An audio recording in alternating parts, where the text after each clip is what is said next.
नमस्कार साथियों, आपके अपने YouTube चैनल पर आप सभी का स्वागत है। आज की करंट अफेयर की महत्वपूर्ण सीरीज को आगे बढ़ाते वीडियो शुरू करते हैं। लेकिन उससे पहले अगर आपने अभी तक हमारे चैनल सब्सक्राइब नहीं किया तो प्लीज सब्सक्राइब जरूर करें। वीडियो अगर आपको पसंद आए तो वीडियो को लाइक जरूर करें।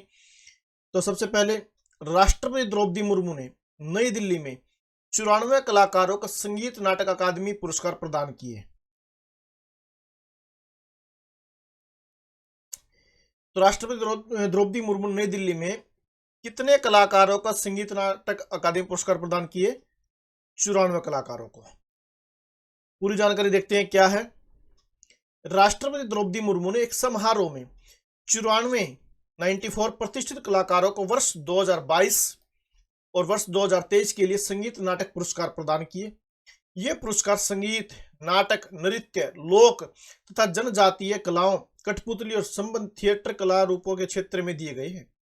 राष्ट्रपति द्रौपदी मुर्मू ने अकादमी पुरस्कारों के अलावा 7 प्रतिष्ठित कलाकारों के संगीत नाटक अकादमी फेलोशिप, अकादमी रत्न भी प्रदान किए।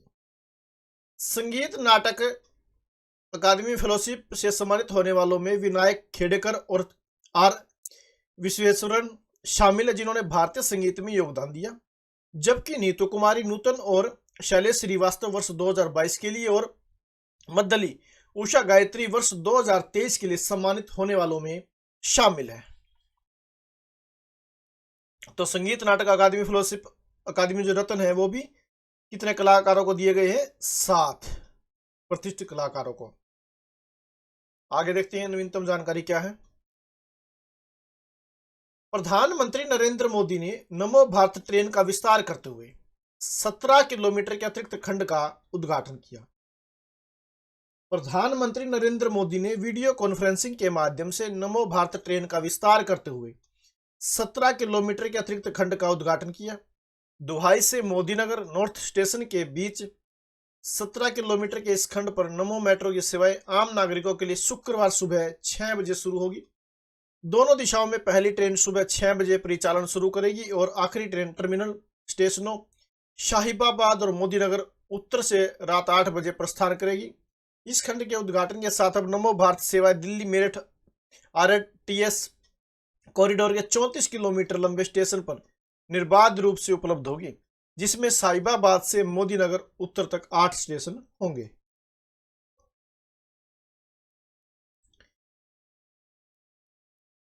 साहित्य अकादमी द्वारा नई दिल्ली में 11 से 16 मार्च के बीच विश्व के सबसे बड़े साहित्यिक कार्यक्रम साहित्योत्सव का आयोजन किया जाएगा। इसमें 175 भाषाओं के भाषाविद कार्यक्रम में अपनी भाषाओं को प्रतिनिधित्व करेंगे। इस कार्यक्रम में साहित्य जगत के 1100 से अधिक लेखक और विद्वान भाग लेंगे। और कब से कब तक आयोजन किया जाएगा? ये 11 से 16 मार्च। कहां पर? नई दिल्ली में।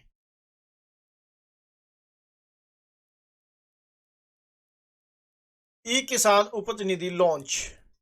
पूरी जानकारी देखते हैं क्या है। हाल ही में उपभोक्ता मामले, खाद्य और सार्वजनिक वितरण प्रणाली मंत्री ने किसानों के भंडारण रसद को आसान बनाने तथा उनकी उपज हेतु उचित मूल्य सुनिश्चित करने की दिशा में प्रौद्योगिकी का लाभ उठाने के लिए भंडारण विकास और नियामक प्राधिकरण की ई किसान उपज निधि डिजिटल गेटवे लॉन्च किया है। ई किसान उपज निधि प्लेटफॉर्म डिजिटल प्रक्रिया को सरल बनाता है, जिससे किसानों को अपनी उपज को किसी भी पंजीकृत WDR एक गोदाम में 6 महीने तक 7% प्रति वर्ष ब्याज पर संग्रहित करने की अनुमति मिलती है, बिना किसी संपत्ति को गिरवी रखे। अतिरिक्त सुरक्षा जमा नीति की विशेषता वाली इस पहल का उद्देश्य किसानों द्वारा संकट के समय में उनकी उपज ने फसल के बाद भंडारण की अच्छी रख रखाव सुविधाओं के न होने के कारण प्राय अपनी पूरी फसल को सस्ती दरों पर बेचना पड़ता था, कि बिक्री को रोकना और फसल के बाद बेहतर भंडारण के अवसरों को सक्षम करना है।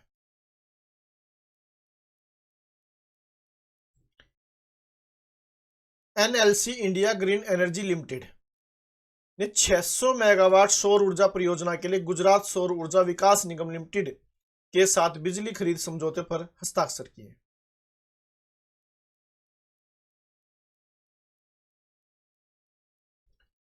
सब इंस्पेक्टर सुमन कुमारी ने सीमा सुरक्षा बल BSF की पहली महिला स्नाइपर के रूप में इतिहास में अपना नाम दर्ज किया है। सीमा सुरक्षा बल कि पहली महिला स्नाइपर के रूप में इतिहास में अपना नाम दर्ज करने वाली कौन है? पहली सब इंस्पेक्टर सुमन कुमारी।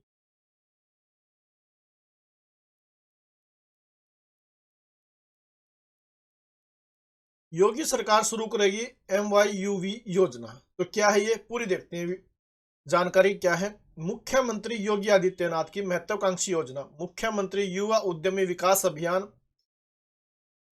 प्रदेश में जल्द शुरू होने जा रही है। इसके लिए मुख्यमंत्री ने सूक्ष्म, लघु और मध्यम उद्यम विभाग के अधिकारियों को जल्द पूरी कार्य योजना तैयार कर प्रस्तुत करने के निर्देश दिए हैं। इस योजना के जरिए प्रतिवर्ष 1 लाख युवा उद्यमियों को तैयार किया जाएगा। सरकार की ओर से 5 लाख रुपए तक की परियोजनाओं के लिए ब्याज मुक्त ऋण प्रदान किया जाएगा। योगी सरकार ने 2024-25 के बजट में इस योजना के लिए 1000 करोड़ रुपए का प्रावधान किया है।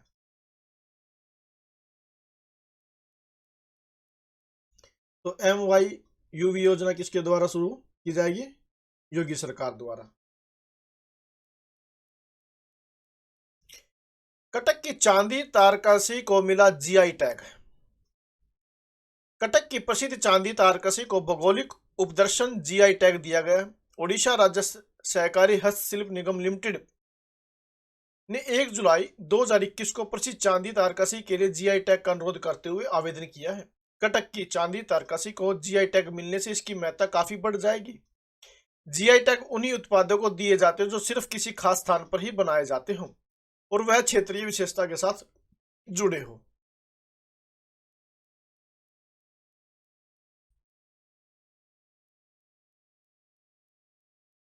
दुबई में world first jet suit race का आयोजन। दुबई में पहली जेट सूट दौड़ आयोजित की गई।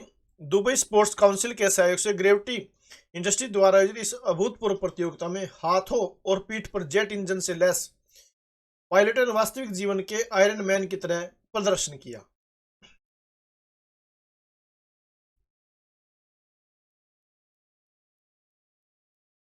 ड्राई आइस शुष्क हिम।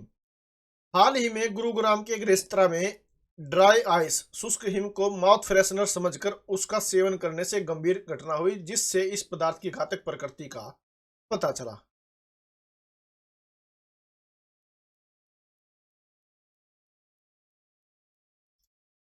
खेलो इंडिया पदक विजेता अब सरकारी नौकरियों के लिए पात्र होंगे। कार्मिक और प्रशिक्षण विभाग तथा खेल मंत्रालय ने सरकारी नौकरी के इच्छुक खिलाड़ियों के लिए पात्रता मानदंड में संशोधन की है। नई दिल्ली में केंद्रीय खेल मंत्री अनुराग सिंह ठाकुर ने कहा कि अब खेलो इंडिया युवा विश्वविद्यालय पैरा और शीतकालीन खेलों में पदक जीतने वाले खिलाड़ी सरकारी नौकरी के लिए पात्र होंगे।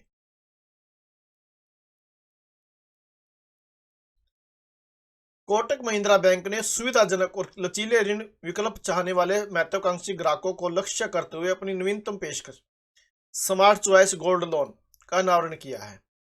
यह नया उत्पाद भारतीय परिवारों द्वारा रखे गए महत्वपूर्ण सोने के भंडार का लाभ उठाने के लिए डिजाइन किया गया है, जो उनकी वित्तीय आवश्यकताओं को पूरा करने का एक आसान और कुशल तरीका प्रदान करता है।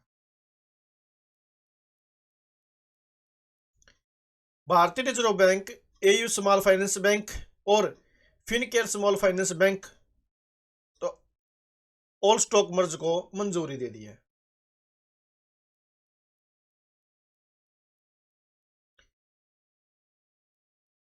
IIT मद्रास ने की 4 दिवसीय अखिल भारतीय अनुसंधान विद्वान शिखर सम्मेलन 2024 की मेजबानी। दो भारतीय अनुसंधान विद्वान शिखर सम्मेलन 2024 की मेजबानी किसने की? IIT मद्रास ने।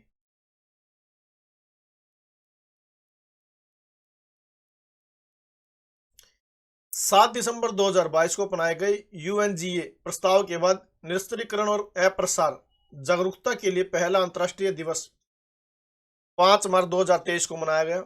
संयुक्त राष्ट्र महासभा द्वारा परिभाषित निरस्त्रीकरण में सशस्त्र बलों और पारंपरिक हथियारों की संतुलित कमी के साथ साथ सामूहिक विनाश के हथियारों का उन्मूलन शामिल है। इसका उद्देश्य इसमें शामिल सभी पक्षों की सुरक्षा सुनिश्चित करते हुए निचले सैन्य स्तर पर स्थिरता बढ़ाना है।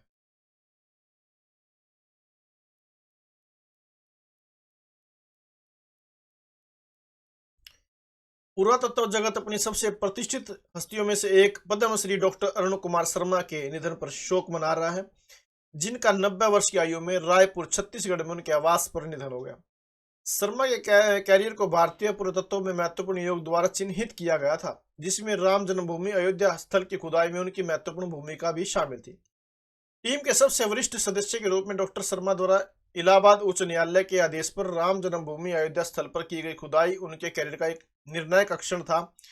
टीम के निष्कर्ष की मस्जिद बनाने के लिए एक मंदिर को ध्वस्त कर दिया गया था ने भारत की सबसे ऐतिहासिक और विवादास्पद पुरातात्विक जांच में महत्वपूर्ण योगदान दिया। 2017 में भारतीय पुरातत्व में डॉक्टर शर्मा के योगदान को आधिकारिक तौर पर मान्यता मिली, जब उन्हें भारत के दिवंगत राष्ट्रपति प्रणब मुखर्जी द्वारा पद्मश्री से सम्मानित किया गया। तो ये थे आज के करंट अफेयर के महत्वपूर्ण क्वेश्चंस। अगर आपको वीडियो पसंद आए तो प्लीज वीडियो को लाइक जरूर करें, अधिक से अधिक शेयर करें और चैनल सब्सक्राइब जरूर करें। Thank you very much.